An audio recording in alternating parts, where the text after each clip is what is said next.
طب قلنا الحلو، نقول الوحش بقى.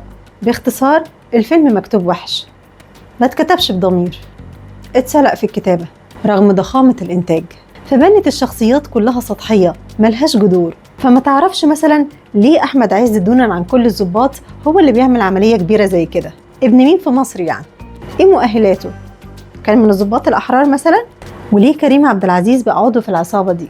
حتى مونيكا بيلوتشي المؤلف ما قدرش يستفيد من وجودها، وكأنه جايب اسم بس، اللي هو هات مونيكا خليها تقول أي حاجة وتظهر في أي كادر وتروح. فالورق ما خدمش عليها، فبانت مجرد ست حلوة وخلاص، مفيش إبهار من وجودها ولا تاريخ لاتجاهها لعالم الجريمة رغم إن عندها كل حاجة. وكانت حركة عبيطة من الجميع إن يخليها تحاول تضرب نار مع الرجالة بتوعها بنفس طريقة الست ميرفت أمين وهي بتحارب جنب مستر إكس. هما الرجالة بتوعك أثروا معاكي في حاجة يا ست مونيكا؟ حتى الممثلين الهنود السيناريو معرفش يستفيد من وجودهم. باختصار كل الشخصيات كانت سطحية جدا وما تفهمش مين بيعمل إيه وليه. ده غير ان الفيلم كان محتاج مؤلف عنده روح كوميدية عالية جدا، يعرف يحول الفيلم لأكشن كوميدي وما يكونش الاعتماد كامل على كاريزما كريم وعز وخفة دمهم الشخصية واجتهادهم في فك الأكشن بإفيهات ما ظنش إنها كانت مكتوبة على ورق. الموضوع كان عايز مؤلف كوميدي شديد الموهبة والاحتراف، يعرف يطلع الكوميديا من المواقف مش من الإفيهات، عشان ما تبقاش طول الوقت شايف مطاردات وحرايق وناس بتضرب في ناس. كمان الاستعراض الإنتاجي كان ساعات على حساب الحبكة الدرامية، زي مشهد الانفجارات الغير مبرر في الصحراء، عربية انفجرت فبقية العربيات حبت تجاملها فانفجرت معاها، المهم نعمل أكبر انفجار وخلاص، فالمنطق الدرامي انفجر هو كمان.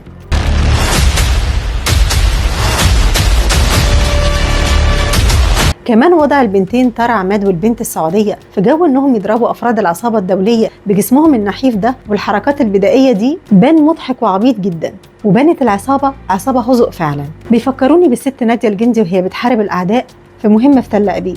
يا راجل ده مخرج فيلم جيمس بوند نو تايم تو داي قدر يقنعك ان الموزة الصاروخ دي ضربت عصابة كاملة لوحدها وهي لابسة كعب عالي. يبقى ليه انت بقى تخلي المنطق الدرامي اللي انفجر في الصحراء ينفجر فينا جوه السينما؟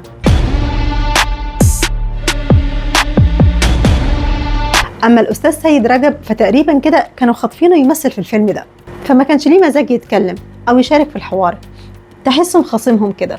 مشهد الهند وكريم ماسك الكاميرا بتصوره وهو بيجري، سؤال للمخرج، ليه؟ ها ليه بصلي وانا بكلمك ليه؟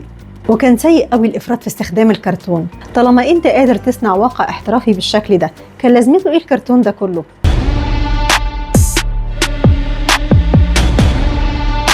نهاية الفيلم ده كان يراد ليها انها تفضل مفتوحة عشان تمهد لجزء تاني، فما تبقاش عارف هل الست مونيكا الله يبارك لها اللي مش عارفة تمسك المسدس اصلا هي اللي قتلت ابو احمد عز بالوحشية دي، ولا كريم عبد العزيز هو اللي قتل ابو احمد عز. لكن على ايد السيناريو المسلوق الموضوع يتحول لتساؤلات تشبه التساؤل الخالد، هو مين اللي بج بطن مين الاول، رشا ولا وائل؟ فاللي كان مستني حبكة درامية مفهومة ومنطقية في نهاية الفيلم يقول لنا كانت فين الحبكة الدرامية طول الفيلم اصلا؟ يعني هل كان في حبكة درامية واحنا خبيناها عليك طول الفيلم عشان تستناها انت في نهاية الفيلم؟